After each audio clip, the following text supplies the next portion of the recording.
relationship between employee and employer is getting weaker and weaker and weaker. And if you go back, I don't know, 100 years, 20 years, workers were really dependent upon their employers for jobs.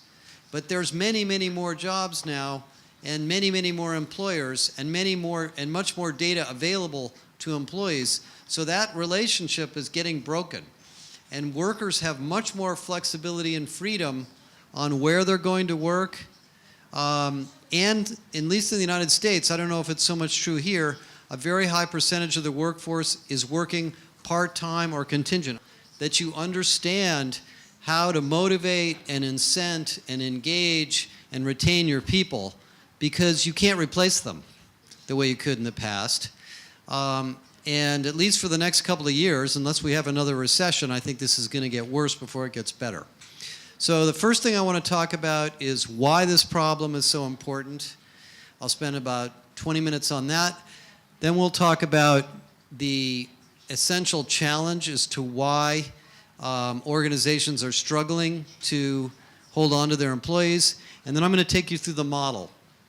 And this is a model that I developed partly while I was at Deloitte, partly separate from Deloitte, that has 6 pieces to it. And maybe we'll go through 2 or 3 of them before the break, and we'll go 2 or 3 of them at the end. So let's talk a little bit about work. I think you all know this. We're in a technology era that I have never seen anything like this. I'm 62. I was born in 1956. So I went to work before we had computers. I don't know if any of you are my age. You know what it was like when we had typewriters. We had personal computers. We had mainframe computers. We had computer networks. Now we have the cloud. Now we have mobile devices. Now we have devices we can talk to. We have devices that talk to us. Every device we carry around with us is connected to the internet and knows where we are. And in fact, when you walk into the office in your company, there's a record as to where you are. So everything you do at work is now captured, including every email you send, when you sent it, how frequently you sent it, how much time it took you to send it, how much time between emails. All of that data is available to your company. And that's true not only in white-collar work, it's true in every job. Whether you're a healthcare worker, whether you're a manufacturing worker, robotics are taking over more and more work every day. At Deloitte, where I used to work, about 25% of Deloitte's revenue is audit, which is financial audit business. That's being automated by computers too, so Deloitte's trying to figure out what the role of the auditor is. So all of this is changing. And the biggest impact is not just that jobs are changing, but business models are changing.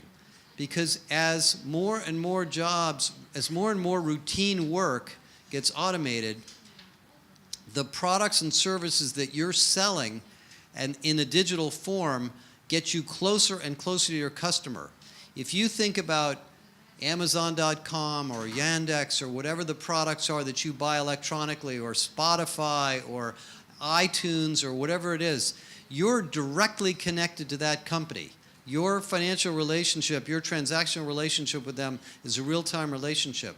So that company has to have real-time services available to help you. And so what's happening in the economy is the economy every year is more of a service economy. Now, I don't know what this data is in Russia, but I know what it is in the United States. In the United States, there's a % of the jobs are service jobs. A service job means you're a nurse, a salesperson, a customer service person, you're developing something, you're a designer, there's a couple of chairs up here. There's capitalization in the United States, the value of companies in the United States. Almost 80 to 90% of it is what is called intangible assets. For those of you that are financial bookkeeping, accounting people, an intangible asset means we don't really know what it is. It's brand, it's customer retention, it's software, it's services. It's something that makes your company successful that you can't touch. It's not dollars, it's not oil, it's not raw material. That means that it was created by humans, and though it's dependent on people. So more and more of your business is dependent on people every day. So this is in the 1950s, around the time I was born. This was the 2000 recession, right before the 2000 recession. That's where we are now, and this line's now down there. So we're probably at the lowest unemployment rate in most of our careers, and it looks like it's going to keep going down. It looks like, from what I can tell, the job market's going to get tougher before it gets easier. So your ability to attract and retain people is going to be a competitive differentiator. I mean, just today I was walking down the hall and I just read in the last 10 minutes that Amazon just raised the wages of Amazon employees above minimum wage in the United States to $15 an hour. The only reason they did that is because they have to. They didn't want to do that. They did that because they had to. And that's an indication of this. And it's not just an HR issue. I mean, obviously those of us that are, you're all in HR, right? You're all HR people? Right. If you're in HR, this is all, kind of what you do. But CEOs have now realized this. This is the conference board. The conference board is a research organization a year. The number one issue, failure to attract or retain top talent. Developing next generation leaders. Income inequality, disparity. Healthcare benefits for employees. Failure to devise an effective internal measurement program to understand employee performance. Workforce diversity. Of the top 10 or 15 things, half of them have to do with the attraction, retention, or measurement of people. Last year, there were almost none on this list. So if you work for a forward-thinking organization, this is on your CEO's mind. Now, the issue that we're really dealing with, the Russian productivity chart. Okay, and I didn't make this up. This comes directly from one of the economic bureaus in the United States. But basically what it shows is that in this is true in Japan, this is true in Germany, this is true in the United States, this is true in the UK, this is true here in Russia, that we're actually not getting as much work done per hour of work, or it's diminishing. The increase is declining. And in Russia, it looks like it's decreasing.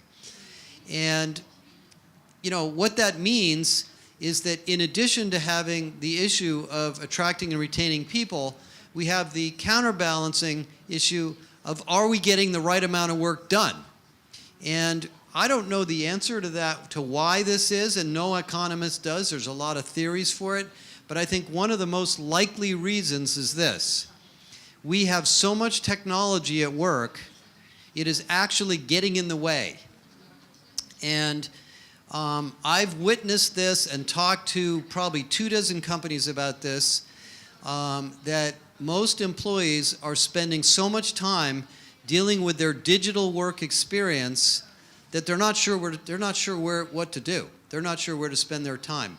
I don't know if this is a Russian term, but are you familiar with the term FOMO? Fear of missing out? It's a teenage term for kids. We're all going through that at work. Which email do we respond to first? Which meeting do we go to? Where should we be spending our time? That's burning intellectual energy. That's burning our creativity. I just finished a survey with LinkedIn that we're going to publish over the next couple of weeks. And we surveyed about 2,500 professionals, mostly in the United States, but I think some of them are outside the United States. Actually, there's, I think, about 8 or 9 countries. And we asked them how much of their week, what percentage of their week do they think is wasted on email or other digital communications that do not help them get their job done. 27% of them said that it is 1 day a week wasted. That's 20% of their time. Now, that's their estimate, and they're probably overestimating, how bad it is, because it probably feels worse than it really is. But you know what he means. The CHRO of one of the largest power companies. It's a French company that also does business in China and the United States. And I was asking him, he was going through all of his HR programs and where his priorities were. And I was asking him, why do you have well-being? Why do you have a well-being program? And he said, because our employees are exhausted. They simply cannot keep up with the pace of the global business that we run. He said, as a matter of fact, we've decided that all management meetings now start at 9 a.m. because we want to give people at least an hour in the morning to go to the gym and get a little bit of exercise before they come into the office. And, you know, he's the CHRO, but actually he was one of the general managers of one of the, major geographies. And my guess is he's going to probably be the CEO next. Language that we use in HR to describe this problem is employee engagement.